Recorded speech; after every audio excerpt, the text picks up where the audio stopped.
আসসালামু আলাইকুম dear viewers. আজকে পবিত্র শবে মেরাজ 2026। আজকের এই রাতটা একটা বিশেষ রাত, তার উপর আজকে জুম্মার দিন। তাই এতে মাহাত্ম্য ভাব গাম্ভীর্য আমাদের কাছে আর একটু বেশি মনে হচ্ছে। পবিত্র শবে মেরাজ একটি অলৌকিক ঘটনা, যেটা আমাদের রাসূলের জীবনে অন্যতম একটা বিরাট গুরুত্বপূর্ণ তাৎপর্যপূর্ণ একটা ঘটনা, এবং এটা ইমানের মুসলমানদের একটা একই সাথে একটা ইমানি পরীক্ষা ছিল সে সময়, যারা সাহাবী ছিলেন তাদের জন্য। এবং এটা একটা বড় মজেজাও সে সময়কার, এটা আমরা লাস্টে আলোচনা করব।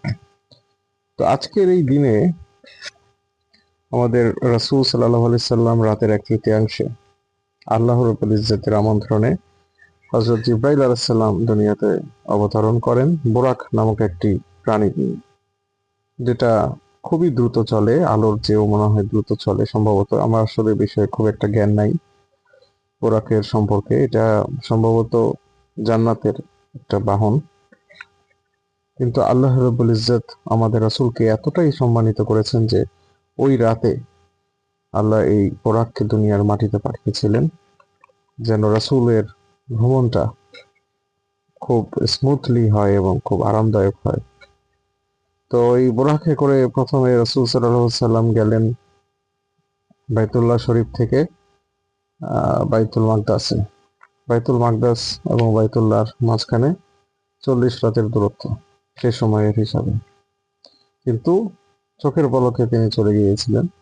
এবং সেটা নিয়ে পরে কাফেররা প্রশ্ন তুললে সেটার আহ, জলজান্ত উত্তর আমাদের রাসূল প্রমাণ সহ দিয়ে দিয়েছিলেন, কিন্তু তারপরে হতভাগারা ইসলামের অমৃত সুধা পান করার সুযোগ পায় নাই, বিশ্বাসী হওয়ার সুযোগ পায় নাই।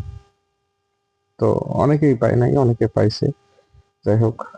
তো ওখানে গিয়ে আমাদের রাসূল প্রথমে আগের যত সম্মানিত নবী রাসূলগণ গত হয়েছেন সকলকে আল্লাহ এখানে হাজির করেন। সকলের জামাতবদ্ধভাবে আমাদের নবীর ইমামতিতে নামাজ আদায় করেন। এই নামাজের পর বা আগে হয়তো কোরআনে আছে, আল্লাহ রাব্বুল ইজ্জত বলেন যে আপনি জিজ্ঞেস করেন আগের সকল নবী রাসূলকে যে আমি কি আমার ইবাদত ব্যতীত অন্য কারো ইবাদত করার অনুমতি দিয়েছিলাম কিনা। অর্থাৎ নবী রাসূল আগে যারা গত হয়েছেন, আমাদের রাসূল তো এই মানে সমাবেশ ছাড়া অন্য কোনো সমাবেশে তো তাদেরকে একত্রে পাবেন এরকম কোনো আমাদের কাছে কোনো ঘটনা নাই। তার মানে এটা দ্বারা বোঝা যায় যে এই দিনেই আল্লাহ নির্দেশে আমাদের রাসূল আগের বিগত সকল নবী রাসূলকে জিজ্ঞেস করেছিলেন যে আপনাদেরকে কি আল্লাহ তাকে ব্যতীত অন্য কাউকে আর ইবাদত করার অনুমতি দিয়েছিল? সকলে অবশ্যই উত্তর দিয়েছিলেন না, কখনোই না। ইবাদতের একমাত্র অধিকার আমাদের মহান রব আল্লাহ তাআলা। তিনি এক অদ্বিতীয়, সর্বশক্তিমান, সবকিছুর মালিক। এরপর বোরাকে করে ঊর্ধ্ব আকাশে ভ্রমণ শুরু হয়।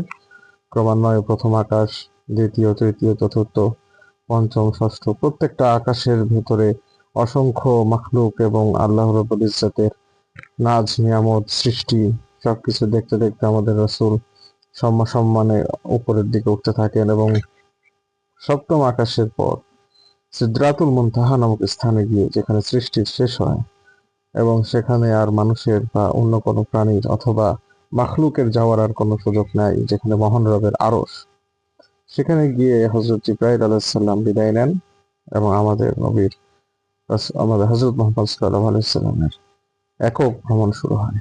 এরপর তো আল্লাহর সান্নিধ্যে গিয়ে আমাদের উপর আল্লাহ রাব্বুল ইজ্জত 5 ওয়াক্ত নামাজ ফরজ করে দেন। এই একটা ইবাদত যেটা আল্লাহ জমিনে না, আসমানে আমাদের রাসূলকে উঠিয়ে নিয়ে গিয়ে বা মেরাজে আমাদের রাসূলকে ডেকে নিয়ে গিয়ে তিনি এটা ফরজ করেছেন।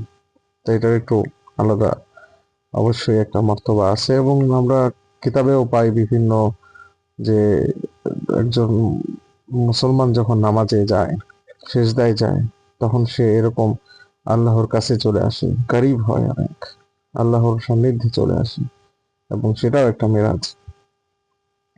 এই মেরাজের ঘটনা যখন আবু জেহেল প্রথম শুনলো, সে বলল যে তুমি যেটা বলছো সেটা কি তুমি অন্য মানুষদেরকে সামনে বলবে?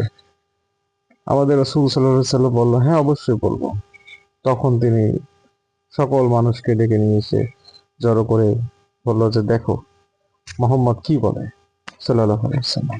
তখন এই ঘটনা যখন বলল, কিছু মুসলমান বিমর্ষ হয়ে গেল যে আমাদেরকে তো এতদিন আল্লাহ রাব্বুল ইজ্জতের অনেক ঘটনাই আমরা শুনেছি, কিন্তু রাসূল এটা নতুন কি বললেন? এটা কিভাবে সম্ভব? বাইতুল্লাহ থেকে রাতারাতি বাইতুল মাকদাসে গিয়ে সেখান থেকে আবার ফেরত আসা। তো পরবর্তীতে আল্লাহ রাব্বুল ইজ্জত আমাদের রাসূলকে এই বাণীটাকে সত্য প্রমাণিত করার জন্য অনেক হিকমতপূর্ণ নিদর্শন দান করেছেন। যেমন রাসূল বললেন বাইতুল মাকদাসের এই কটা জানালা আছে, এই কটা দরজা আছে, তার বর্ণনা দিয়ে দিলেন। অথচ আমাদের রাসূল কিন্তু বাইতুল মাকদাসে তার আগে কখনো যান নাই।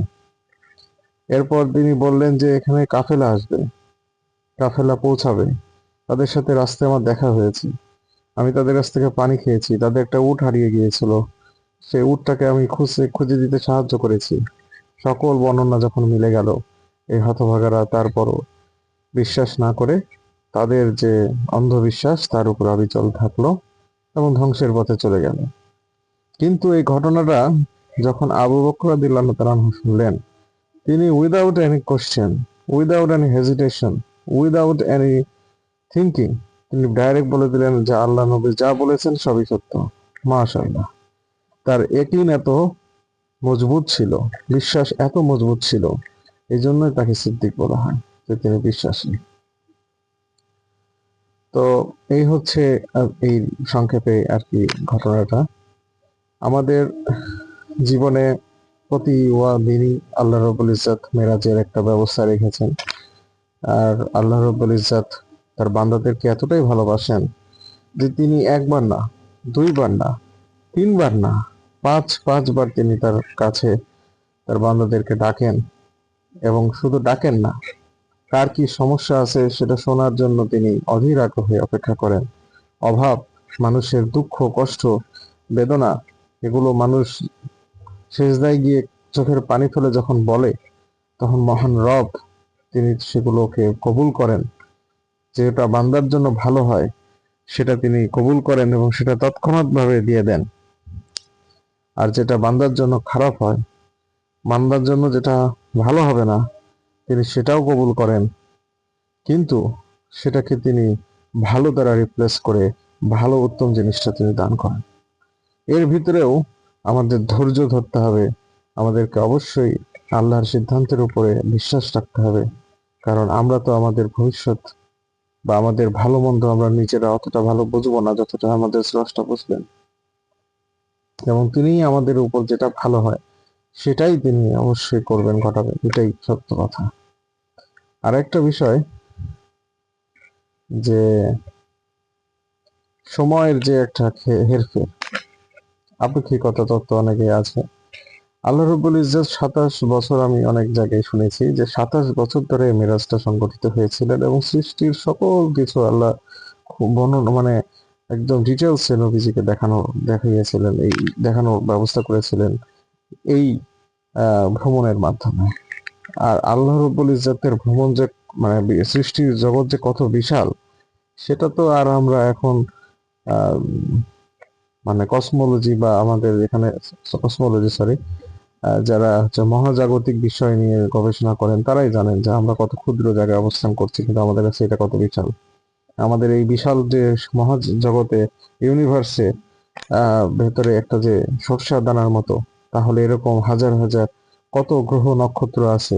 এটা তো শুধু প্রথম আসমানে, তার উপরে আসমানগুলোতে কি আছে, এভাবে ডিটেলসে যদি করে, ২৭ বছর কিন্তু অনেক কম সময় হয়ে যায়।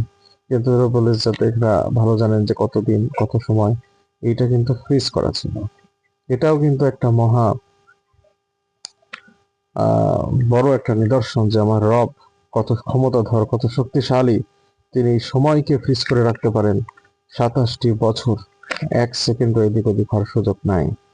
তো এইগুলো আসলে চিন্তা করলে ইমান মজবুত হয়, এবং এগুলো নিয়ে গবেষণা করলে অনেক প্রশ্নের উত্তর পাওয়া যায়, এবং সর্বোপরি আল্লাহ রাব্বুল ইজ্জতের সাথে যে আমরা প্রতিনিয়ত মিরাজে যাচ্ছি নামাজের মাধ্যমে, এই জিনিসটা আমাদের অন্তরের ভিতরে আনলে আমাদের ইবাদতও পাকাপোক্ত হয়। তো ধন্যবাদ সবাইকে। আজকের এই বরকতময় সময়, বরকতময় মুহূর্তগুলোকে আপনার ইবাদতের মাধ্যমে আল্লাহর সান্নিধ্যে কাটাবেন, এইটাই আমার আশা ভরসা। সকলে ভালো থাকবেন। আসসালামু আলাইকুম।